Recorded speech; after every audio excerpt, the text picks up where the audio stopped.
सृष्टि के कण कण में तेरा नाम, आदि राम मेरे भगवान, आदि राम मेरे कबीर भगवान, आदि राम मेरे कबीर भगवान। दर्शकों, आज हम एक खास डिबेट लेकर आए हैं जिसे आपको देखना बेहद जरूरी है। आज की चर्चा का विषय है राम बड़ा या कबीर। इसी का होगा आज फैसला। एक ऐतिहासिक बहस जहां सच का होगा सामना, वो भी प्रमाणों के साथ, जिसमें एक ओर अयोध्या के राजा दशरथ के पुत्र मर्यादा पुरुषोत्तम श्री रामचंद्र जी के समर्थक हैं, जो त्रेता युग में विष्णु के अवतार के रूप में जन्मे थे, और दूसरी ओर है संत रामपाल जी महाराज जी के अनुयायी, जो कि कबीर साहिब जी को आदि राम अर्थात पूर्ण परमात्मा मानते हैं और उन्हीं को सृष्टिकर्ता मानते हैं। तो दर्शकों, देखते हैं कौन है असली राम, त्रेता के श्री रामचंद्र या काशी वाले कबीर साहिब ही आदि राम है। सभी दर्शकों को नमस्कार, स्वागत है आपका एक अहम डिबेट के अंदर। दर्शकों, हम मौजूद हैं सतलोक आश्रम मुंडका दिल्ली में, और यहाँ पर संत रामपाल जी महाराज जी के आश्रम में कुछ श्रद्धालु आए हैं। इनसे जानेंगे ये इस आश्रम में क्यों आए हैं, क्या इनका विचार था इस आश्रम में आने का, और अब ये क्या कहना चाह रहे हैं संत रामपाल जी के शिष्यों के बारे में, संत रामपाल जी महाराज जी द्वारा जो दिया जा रहा आध्यात्मिक ज्ञान है उसके बारे में। सर नमस्कार, आपका परिचय। राम राम जी। कहाँ से आए हैं आप? पास ही आश्रम से थोड़ी दूर ही हमारा घर है। कैसे आना हुआ आश्रम? ये संत रामपाल जी महाराज के शिष्य कुछ गए थे कार्ड लेके, जी हमारे यहाँ गुरुजी का भंडारा है, अब तो वहाँ पे आओ और भोजन भंडारा करो और वहाँ की व्यवस्था देखो। तो वही देखने के लिए हम लोग यहाँ कैसी लगी यहाँ की व्यवस्था? एक नंबर है जी। सर आपका परिचय? विशेष कैसे आना हुआ और क्या कहेंगे सतलोक आश्रम मुंडका के बारे में? यहाँ हम भ्रमण करने आए थे, देखने आए थे, कुछ कार्ड मिला था हमें कि आप सतलोक आश्रम है, ये देखिए। तो ऐसे व्यवस्था तो ठीक है, भंडारा वगैरह भी सही है, लेकिन एक चीज़ समझ में नहीं आया, ये कबीर जी को भगवान बताते हैं जी। ये कबीर साहब जी को भगवान मानते हैं, जबकि कबीर जी तो एक कवि थे, उन्होंने कविताएं लिखी, ये कबीर जी को भगवान कैसे बता रहे हैं, ये समझ में नहीं आया जी। आप क्या कहना चाहेंगे, आपका परिचय? राम राम सभी को। भाइयों, मेरा आपसे एक निवेदन है, हम लोगों को यहाँ पे निमंत्रण देके बुलाया है और हमें बहुत अच्छा लगा। यहाँ का वातावरण, बहुत सारे अच्छे लोग हैं यहाँ पे, बहुत अच्छा व्यवहार किया। हर चीज़ के पीछे ये लोग राम लगा रहे थे, लड्डू राम, पूड़ी राम, सब्जी राम, बहुत अच्छा लगा। मगर एक बात पे हमें थोड़ा सा शंका हो रही है कि ये लोग कह रहे हैं कि कबीर भगवान है, तो भैया इस साहिब का क्या मतलब है, थोड़ा सा हम जानना चाहते हैं जी। तो दर्शकों, आपको बता दें, इनका कहना है कि ये सतलोक आश्रम मुंडका में आए और यहाँ पर इनको सब चीज़ें अच्छी लगी, मगर एक बात जिससे इनको दुख हुआ कि इन्होंने कबीर साहब को भगवान बनाया है, कबीर साहब को भगवान मानते हैं। दूसरी तरफ मेरे साथ संत रामपाल जी महाराज जी के वो शिष्य हैं। अब इनसे जानते हैं सर, जैसा कि आप श्रद्धालुओं को आश्रम में आने के लिए निमंत्रण देते हैं, और इन भाइयों का कहना है, श्रद्धालु जन का कहना है कि आप कबीर साहब जी को कैसे भगवान मानते हैं, ये बड़ा दुख हुआ है सुनकर। अब इन भाइयों ने जो हमें एक सवाल पूछा है कि भाई कबीर साहब जी कब से भगवान हो गए, तो देखो जी, कबीर भगवान तो शुरू से ही, स्टार्टिंग से ही अमर परमात्मा है, और वेदों में जो लिखा गया है कि ये अमर परमात्मा है। और जो कि श्री राम का जो नारा दिया जाता है, वो भगवान विष्णु के अवतार थे, और वो 3 लोक के भगवान श्री राम को वो नारा देते हैं। हमारे परमात्मा, हम उनको सत साहब कहते हैं। सत हमेशा उसी के आगे लगता है जो अमर परमात्मा होता है। वो कौन सा राम है जो सत्य है, जो अविनाशी है? आपके हिसाब से क्या और भी राम है? राम तो 5 है। कौन कौन से हैं? एक राम दशरथ का बेटा, एक राम गटगट में बेटा, एक राम का सकल पसारा, एक राम सबसे नारा है। 5 राम है। जो हमारे राम है वो अविनाशी परमात्मा है, जो कि सनातन है, क्योंकि हमारे पवित्र वेद बताते हैं कि जो पूर्ण परमात्मा होता है वो स्वयं प्रकट होता है, वो किसी माँ के गर्भ से जन्म नहीं लेता। जबकि भगवान श्री राम जी जो थे, वो माता कौशल्या के गर्भ से जन्म लिया था उन्होंने। लेकिन जो हमारे कबीर साहब जी हैं, वो स्वयंभू है, वो स्वयं प्रकट होते हैं। और आपको पता है कि 1398 के अंदर, काशी के अंदर, कबीर परमात्मा लहर तारा तालाब के अंदर ऊपर आकाश से प्रकट हुए थे, और उसका जो साक्षी था वो श्री रामानंद जी के जो शिष्य थे अष्टानंद जी, वो वहाँ पर बैठ के अपनी तपस्या कर रहे थे, और वो साक्षी थे जब कबीर परमात्मा ऊपर से लहर तारा तालाब के ऊपर प्रकट हुए थे। कबीर परमात्मा ने किसी माँ के गर्भ से जन्म नहीं ले रखा, इसलिए हम उसको अमर परमात्मा कहते हैं जी। धन्यवाद सर। इनका कहना है, दर्शकों, आप यहाँ पर देख रहे हैं माहौल जो है गर्माता जा रहा है। जो कबीर साहब जी को मानने वाले हैं, विशेषकर संत रामपाल जी महाराज जी के शिष्य, इनका कहना है कि कबीर साहब जी पूर्ण परमात्मा है। और राम भक्त भी मेरे साथ मौजूद है जो कह रहे हैं कि श्री राम ही परमात्मा है। सर, मैं आपसे जानना चाहूँगा कौन से राम की बात कर रहे हैं? एक सर ने, जो संत रामपाल जी महाराज जी के शिष्य हैं, इन्होंने बोला कि 5 राम है। आप कौन से राम को मानते हैं? इनका कहना ये क्या कहना चाह रहे ये तो 7 गिनादे में कोई प्रमाण है? इन्होंने जो बताया 5 राम बता रहे हैं, प्रमाण दिखाओगे आप? ये कह रहे हैं प्रमाण कहाँ पर है कबीर परमात्मा? वेदों के अंदर प्रमाण है भाई। तो यजुर्वेद अध्याय 5 के श्लोक नंबर 32 में लिखा है कि परमात्मा उसी गसी कबीर अंगारियसी बम्बारियसी सम्राटसी समय जेतुरित दामासी। और आप यजुर्वेद अध्याय 40 के मंत्र नंबर 8 में पढ़ोगे, इसमें लिखा हुआ है शुक्रम कायम है शनावीरम कबीर मनीषी स्वयंभू पुरीभू से प्रियागात। वो परमात्मा कबीर परमात्मा है जो जिसका शरीर नाड़ी तंत्र का नहीं होता है, मनीषी है जो जिसके जो सभी चाह रखते हैं, वो परमात्मा कबीर साहब जी है। आप सर कुछ कहना चाह रहे हैं? भाई साहब, अगर कबीर साहब बड़े हैं तो आपके यहाँ पे हमने भंडारा खाया है, आपने हर चीज के पीछे राम लगाया है। अगर राम बड़े नहीं है तो आपने राम को बड़ा कैसे लगा दिया? लड्डू राम, पूड़ी राम, सब्जी राम, जय श्री राम। ऐसा नहीं चलेगा। राम बड़े हैं तो बड़े ही रहेंगे। कबीर साहब की कौन का आज तक एक मंदिर नहीं है पूरे संसार में? कबीर जी आए थे, उन्होंने भी राम जी की भक्ति की थी। उन्होंने भी प्रमाण देंगे आप? उन्होंने भी राम नाम का नाम लिया था। जी जी। तो दर्शकों, ये बात तो माननी पड़ेगी। इनका कहना है कि यदि राम पूर्ण परमात्मा नहीं है तो ये लोग हर चीज़ के पीछे राम क्यों लगाते हैं? सर, इसका जवाब दीजिए आप। सर, हम आदि राम के बारे में बात कर रहे होते हैं। आदि राम मतलब कबीर भगवान, जिसे हम सत साहिब बोल रहे होते हैं। एक बात तो ये अद्भुत नहीं है कि आज तक कोई जानता नहीं आदि राम? ये तो पहली बार ही सुनने में आ रहा है कि वेदों में प्रमाण है और कबीर साहब भगवान है, प्रमाणित बात बोल रहे हैं जी हम। सर, मैं सर एक बात और आपसे बोलना चाहता हूँ। जैसे ये भाई कह रहे हैं कि जो श्री राम जी हैं वो पूर्ण परमात्मा है। मैं इनसे ये पूछना चाहता हूँ, जब सतयुग था, भगवान श्री राम जी त्रेता में आए थे, तो सतयुग में कौन सा राम था? मैं इनसे ये पूछना चाहता हूँ कि सतयुग में कौन से राम की पूजा होती थी? जी सर, इनका कहना है, अभी आपने कहा था कि ये राम पीछे क्यों लगाते हैं, इनका सवाल निकल के आया है कि राम जी तो त्रेता युग में उत्पन्न आए थे और सतयुग में कौन से राम की पूजा की जाती थी? भाई साहब, जब भी श्री राम की पूजा करी जाती थी, आप और हम उस समय थे ही नहीं। सर ने जो जवाब दिया कि श्री राम की होती थी, जब राम उत्पन्न ही नहीं हुए थे, तो ये सवाल खड़ा होता है कि सतयुग में कौन से राम की पूजा होती थी? दर्शकों, इसका उत्तर संत रामपाल जी महाराज ने अपने सत्संग प्रवचनों में इस प्रकार बताया है कि कबीर परमात्मा चारों युगों में आते हैं और अपना यथार्थ ज्ञान ऊंची ऊंची आवाज में बोल बोल कर सुनाते हैं। सूक्ष्म वेद में वाणी है कि सतयुग में सत सुकृत कह टेरा, त्रेता नाम मुनीन्द्र मेरा, द्वापर में करुणामय कहाया, कलयुग नाम कबीर धराया। दर्शकों, जो ज्ञान कबीर परमात्मा ने कला युग में आज से 600 वर्ष पहले बोलकर सुनाया था, यही ज्ञान उन्होंने सतयुग, त्रेता युग और द्वापर युग में मनु जी, वशिष्ठ जी और अन्य ऋषियों को भी सुनाया था। भाषा चाहे संस्कृत हो या स्थानीय, लेकिन वाणियां यही होती थी। जैसे राम नाम रटके रहो, जब लग घट में प्राण, कभू तो दीन दयाल के भनक पड़ेगी कान। कबीर परमात्मा सत सुकृत रूप में, मुनीन्द्र रूप में, करुणामय रूप में सभी को ये बताते थे कि वास्तव में आदि राम कबीर साहब जी हैं, जिनको वेदों में कबीर देव कहा गया है। हर युग में कबीर परमात्मा ने अलग अलग रूप में आकर अपना ज्ञान वाणियों के माध्यम से बताया है, वास्तविक राम का भेद उजागर किया है। ऋषियों ने राम नाम की महिमा को तो खूब सुना, लेकिन विश्वास नहीं किया कि आदि राम कबीर देव है। मनु और ऋषि वशिष्ठ जी को भी परमात्मा कबीर जी ने आदि राम का भेद बताया था। उन्होंने केवल राम नाम की महिमा सुनी और इस पर विश्वास नहीं किया कि आदि राम कबीर जी ही है। आपको प्रमाण के लिए सूक्ष्म वेद से वो वाणियां दिखाते हैं जो कबीर परमात्मा ने चारों युगों में प्रकट होकर ऊंचे ऊंचे स्वर में बोल बोल कर सुनाई हैं। राग बिलावल अध्याय शब्द नंबर 21।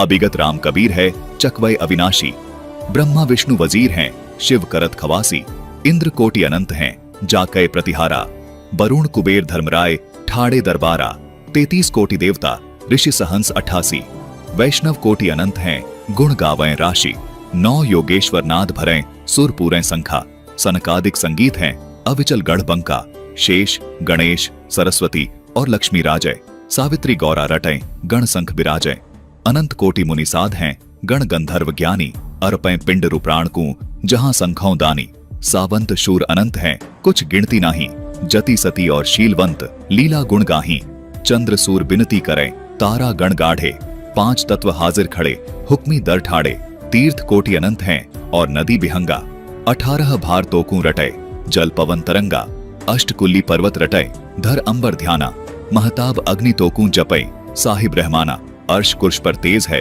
तन तबक तिराजी एक पलक में करत है सो राज बिराजी अलख बिनानी कबीर को रंग खूब चबाया एक पानी की बूंद से संसार बनाया अनंत कोटि ब्रह्मांड है कुछ बार न पारा लख 84 खान का तू सिरजनहारा सूक्ष्म रूप स्वरूप है बहुरंग बिनानी गरीब दास के मुकट में हाजिर प्रवाणी। दर्शकों, कबीर परमात्मा ने इन वाणियों को हर युग में ऊंचे ऊंचे स्वर में बोलकर सुनाया और अपनी महिमा यानी परम अक्षर ब्रह्म यानी सच्चिदानंद घन ब्रह्म की महिमा को राम शब्द बोलकर बताया।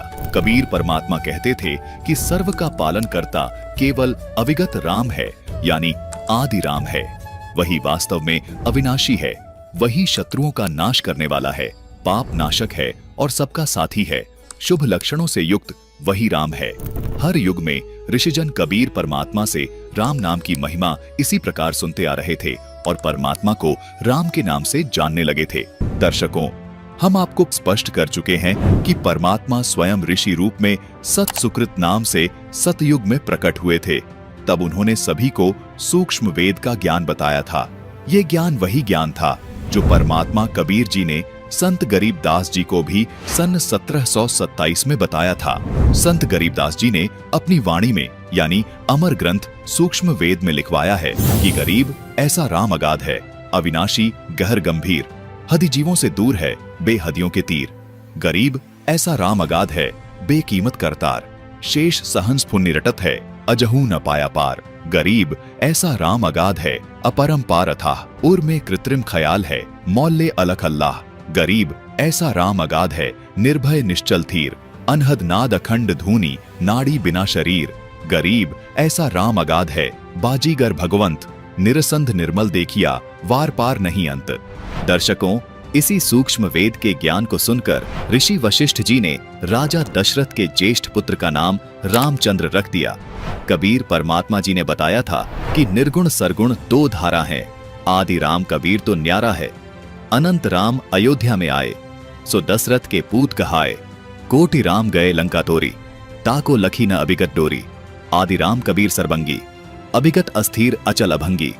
गरीब पार ब्रह्म सत कबीर है, कीमत मोल न तोल, बिना उजन अनुराग है बहुरंगी अनमोल। अभिगत राम कबीर है चकवय अविनाशी, ब्रह्मा विष्णु वजीर हैं शिव करत खवासी। ऋषि वशिष्ठ जी ने केवल राम नाम यानी परमात्मा की महिमा तो सुनी, लेकिन ये स्वीकार नहीं किया कि वो आदि राम यानी पूर्ण परमात्मा कबीर साहिब जी हैं, जिनको वेदों में कबीर देव कहा गया है। दर्शकों, यदि हम बालकांड के दोहा नंबर 196 की चौपाई नंबर 4 देखें तो उसमें राजा दशरथ के दूसरे पुत्र का नामकरण किया गया है। लिखा है कि भरत का नाम इसलिए भरत रखा गया क्योंकि परमात्मा सबका भरण पोषण करने वाला होता है। वेदों में परमात्मा को सबका भरण पोषण करने वाला कहा है, इसलिए ऋषि वशिष्ठ जी ने राजा दशरथ के दूसरे पुत्र का नाम भरत रख दिया। दर्शकों, अब यदि आपसे ये पूछा जाए कि क्या वास्तव में राजा दशरथ के दूसरे पुत्र यानी भरत जी सबका धारण पोषण करने वाले थे, तो इसका उत्तर होगा नहीं।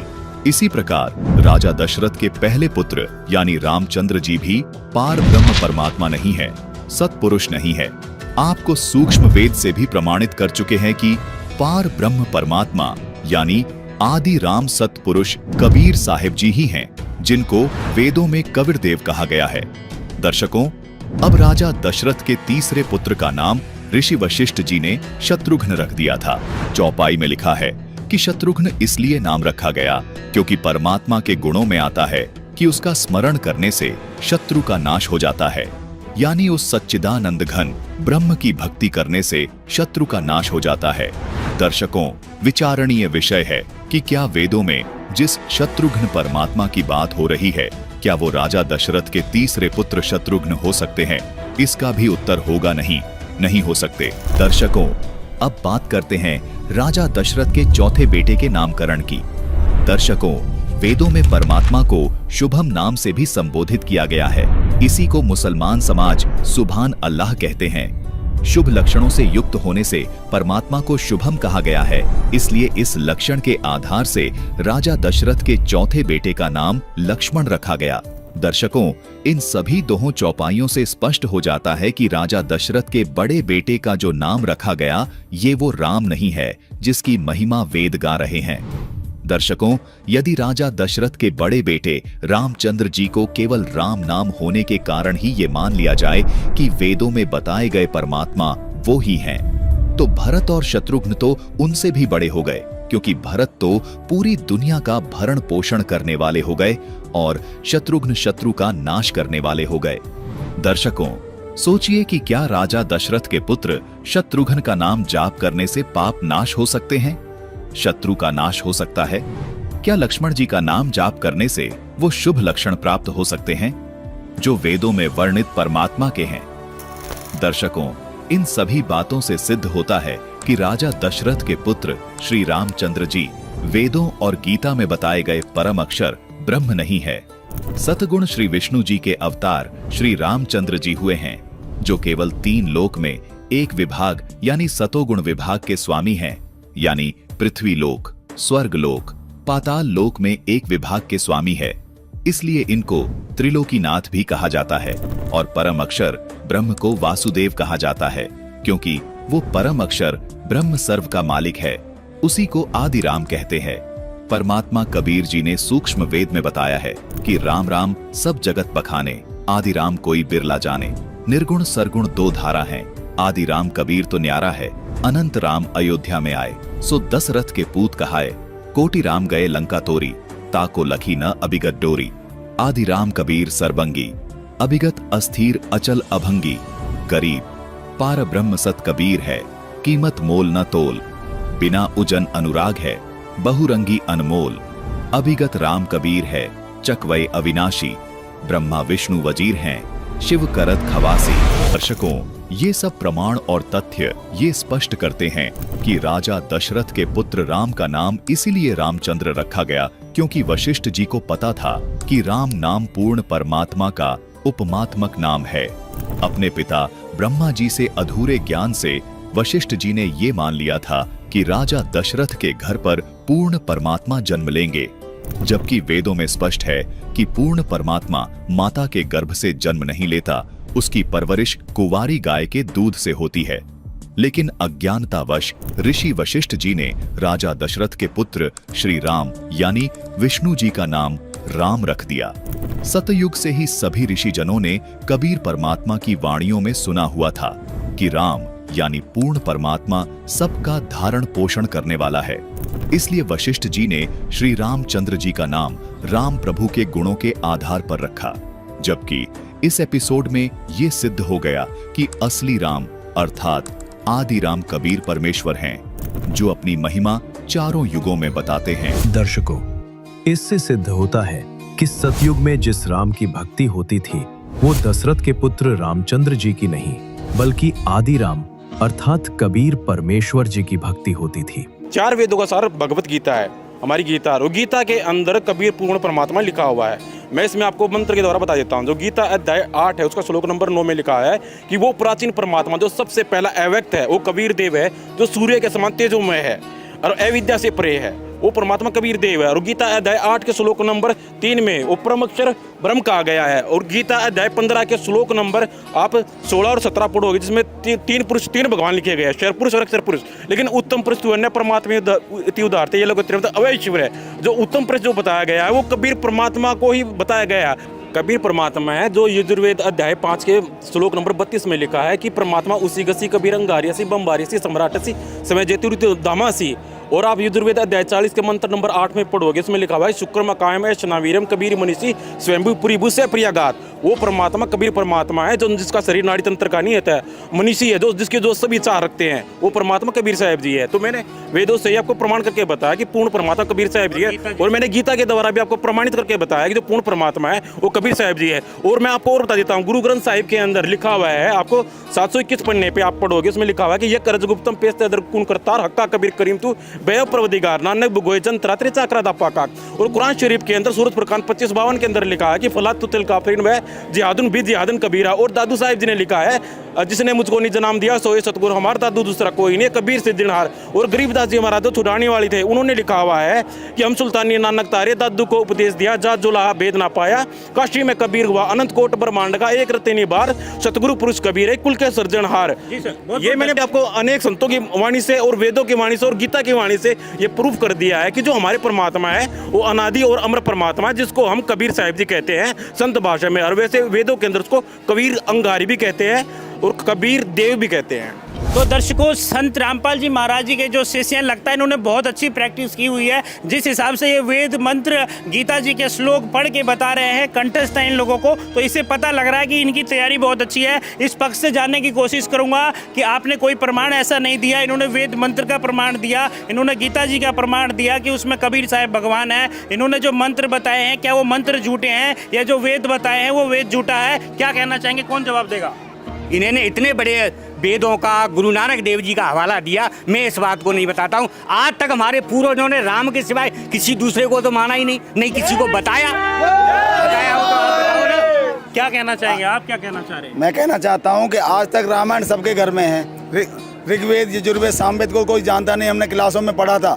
हो सकता है वो नकली हो, हम कैसे माने? संत रामपाल जी महाराज ने इनको बहका रखा हो, नकली बना के नहीं, कबीर को भगवान बना दिया हो, कैसे प्रमाण? जी, मैं इस बात को प्रमाणित करना चाहता हूँ। जी, जो इन बात भाइयों ने हवाला दिया है, मैं इनसे ये कहना चाहता हूँ, जो ये वेदों को जो ये कह रहे हैं, मैं इस बात से बिल्कुल सहमत नहीं हूँ। क्योंकि जब सृष्टि का जब निर्माण हुआ था, जब प्रथम समुद्र मंथन हुआ था, वेद जो है प्रकट हुए हैं। आप लोग क्या कहना चाह रहे हो? सर, ये इतनी देर से ये बोल रहे हैं कि सनातन धर्म राम जी ही पूर्ण परमात्मा है।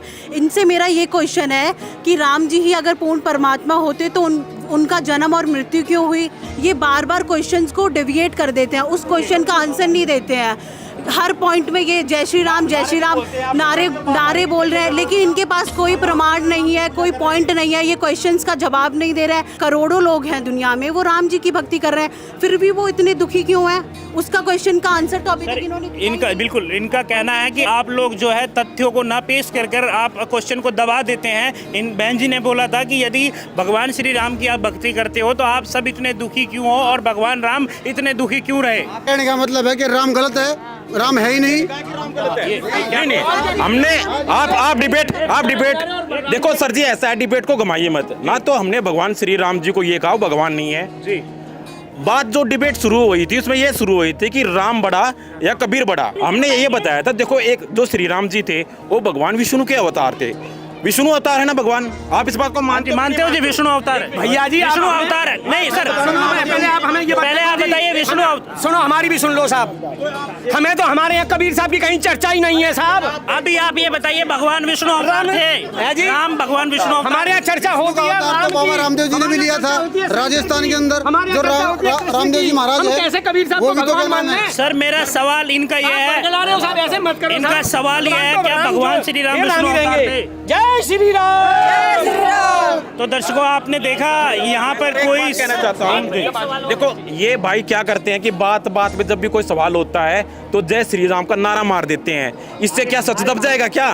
अगर आप आज के टाइम में क्या होता है, सेंसिटिव मीडिया है, मैं आप मीडिया के माध्यम से एक बात कहना चाहता हूँ। आप जो भी पढ़े लिखे एजुकेटेड पर्सन होते हैं, यदि वो सवाल कर रहे हैं, हमारे हिंदू लोग 4 वेद और गीता को प्रमाणित मानते हैं और उसको हम अपने सर पे रखते हैं और हम उस पे कसम खाते हैं कि जो भी कहूँगा सत्य के सिवा कुछ नहीं कहूँगा। ये बंदे गीता को ही नेगलेक्ट कर रहे हैं। और मैंने एक बात बताया इनको, भगवान श्री राम जी जो थे वो विष्णु के अवतार थे।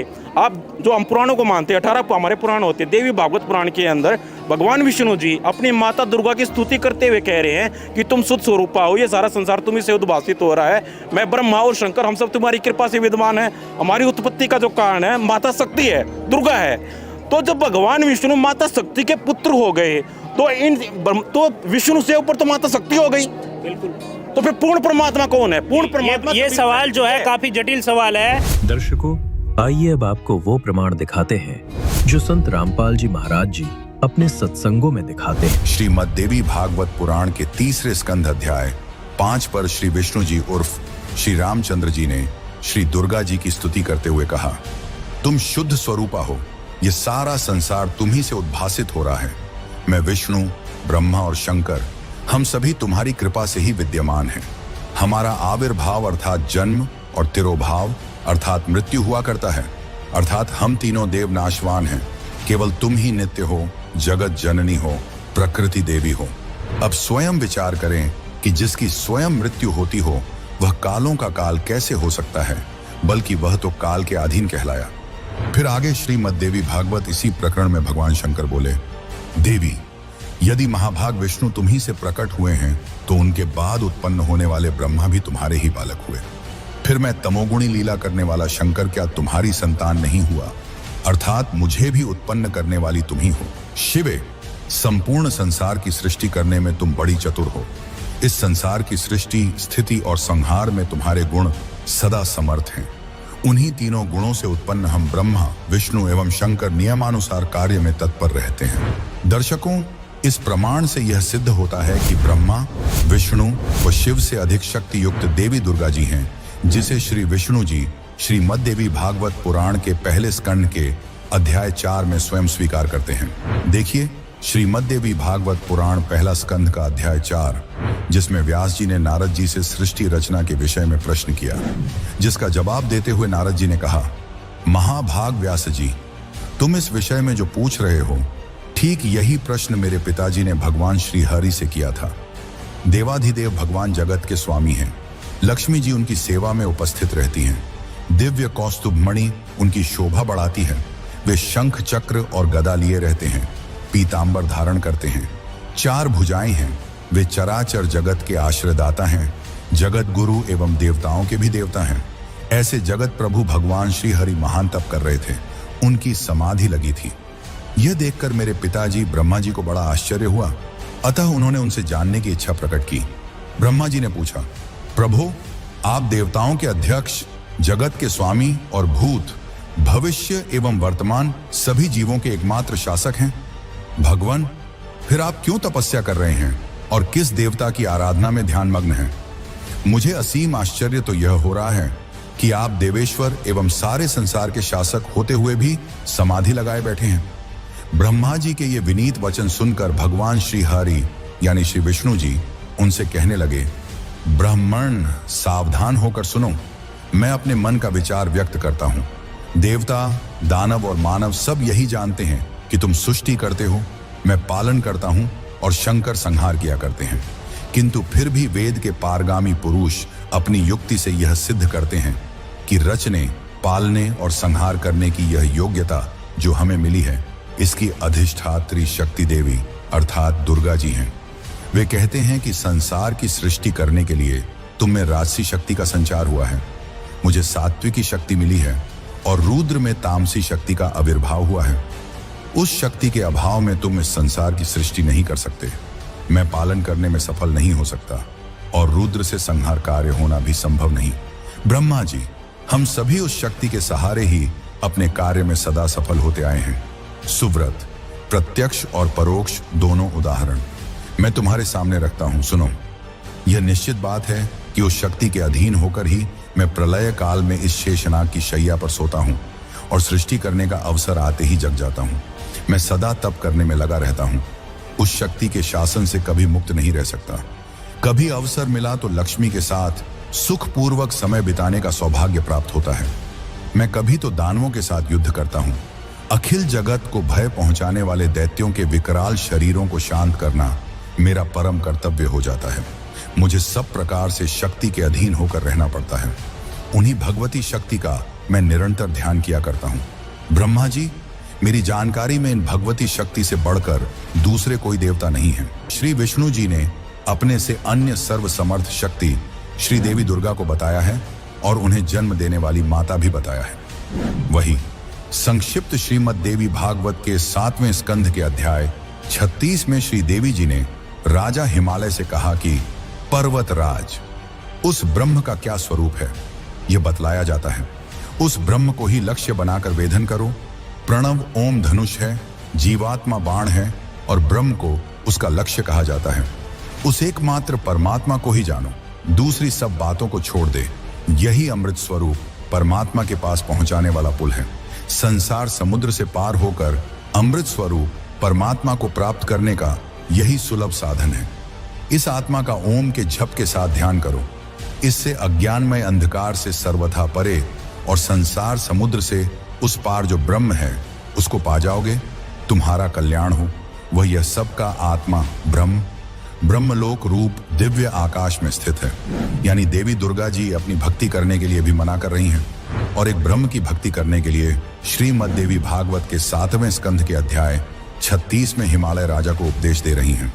जबकि गीता अध्याय 18 श्लोक 62 में गीता ज्ञानदाता यानी ब्रह्म ने कहा है कि परम शांति प्राप्त करनी है, अर्थात जन्म मरण से छुटकारा चाहता है तथा सनातन परम धाम को प्राप्त करना चाहता है तो उस परमेश्वर की शरण में जा, जिसको गीता अध्याय 8 श्लोक 3 में परम अक्षर ब्रह्म कहा है तथा गीता अध्याय 8 श्लोक 8, 9, 10 में कहा है कि जो उस परम अक्षर ब्रह्म की भक्ति करता है वह उसी को प्राप्त होता है। फिर गीता अध्याय 15 श्लोक 4 में गीता ज्ञानदाता ब्रह्म ने कहा है कि गीता अध्याय 4 श्लोक 34 में वर्णित तत्वदर्शी संत के मिलने के पश्चात उस परमेश्वर के परम पद को भली भांति खोजना चाहिए, जिसमें गए हुए साधक फिर लौटकर संसार में नहीं आते।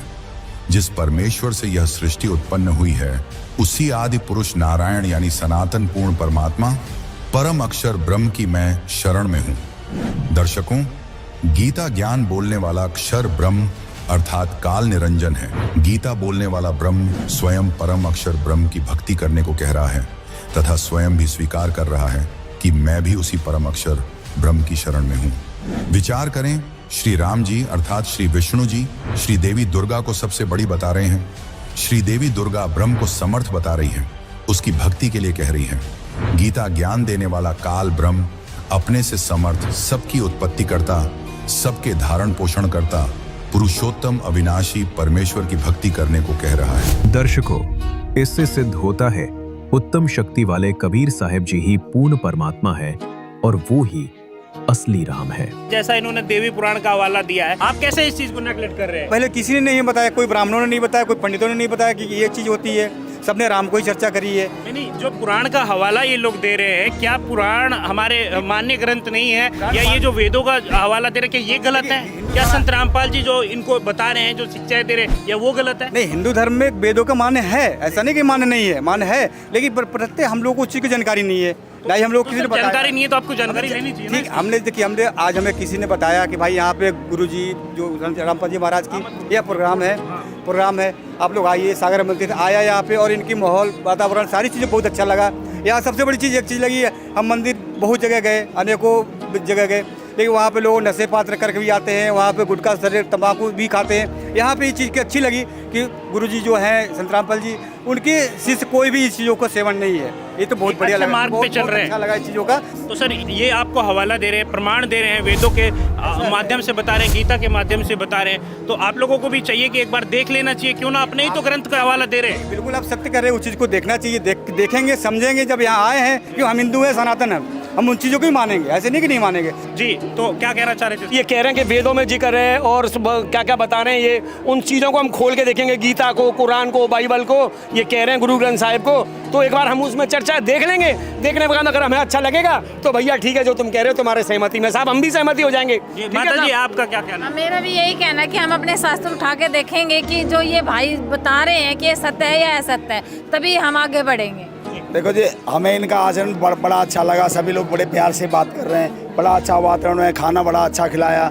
और हमने सबसे अच्छी बात यहाँ पे ये देखी संत रामपाल जी महाराज के शिष्यों की कि बीड़ी गुटखा तम्बाकू का कोई सेवन नहीं कर रहा, साहब बड़े प्यार से बात करते हैं। तो अब इन्होंने जो ज्ञान समझाया है, समझ में तो नहीं आया, लेकिन इन्होंने कुछ प्रमाण दिए हैं। हम इनकी पुस्तक लेंगे, यहाँ से संत रामपाल जी महाराज पुस्तक छाप रहे हैं, तो पुस्तक लेंगे और इनसे आगे भी चर्चा करेंगे इस मैटर पे, ताकि हम इनके प्रमाणों को देख सकें। क्या कहना चाहिए? सर, मैं आपकी मीडिया के माध्यम से कहना चाहता हूँ कि आप हमारे यहाँ पर हमारे गुरुदेव ने एक पुस्तक बनाई जिसका नाम जो है ज्ञान गंगा पुस्तक है, और वो हमारे जितने भी हिंदू ग्रंथ में है उनके सारे शास्त्रों से निचोड़ निकाल के उसमें डाल रखा है। आप यहाँ से पुस्तक लेके जाइए और आप अपने शास्त्रों से उसको मिला के देखिए, और आप उसमें खुद प्रमाणित हो जाएगा भाई, दूध का दूध और पानी का पानी हो जाएगा कि भाई कौन पूर्ण परमात्मा है और भगवान श्री राम जी कितनी शक्ति रखते हैं। और हमारे संत रामपाल जी महाराज ने भगवान श्री राम जी का जब मंदिर बना था अयोध्या के अंदर, मैं आपके मीडिया के माध्यम से बताना चाहता हूँ, और भाई जितने भी राम भगत हैं हमारे,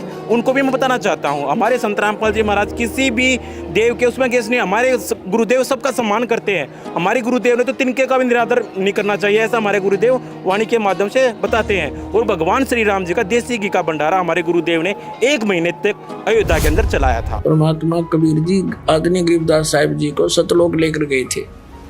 वह सब सतीथि से परिचित करा कर, ब्रह्मा विष्णु महेश की सतीथि से परिचित करा कर वापस छोड़ दिया।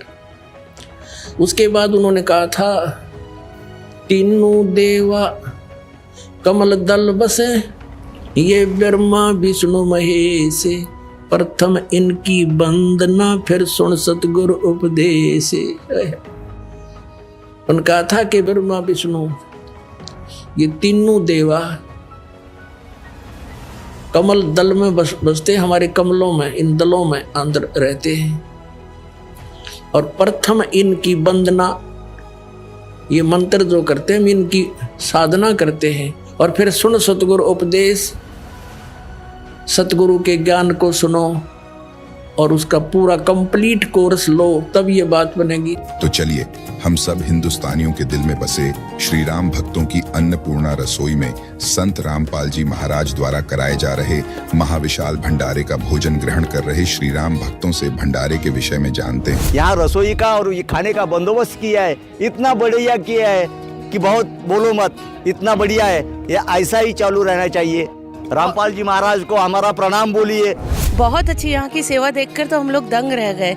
ये जो सेवा कर रहे हैं यहाँ पर, ये कैसे किस लोक से आए हैं, इतना बाथरूम वॉशरूम की इतनी अच्छी व्यवस्था, इतनी पब्लिक होने के बाद भी चाय 24 घंटे पूरा टाइम, हमको नाश्ता खाना, किसी चीज़ की कोई कमी नहीं है। आने के पहले बहुत सोच रहे थे, लेकिन आने के बाद देख के तो होश उड़ गए। सेवा also very good, everyone is helping to us, helping to like brotherhood, like good, thank you.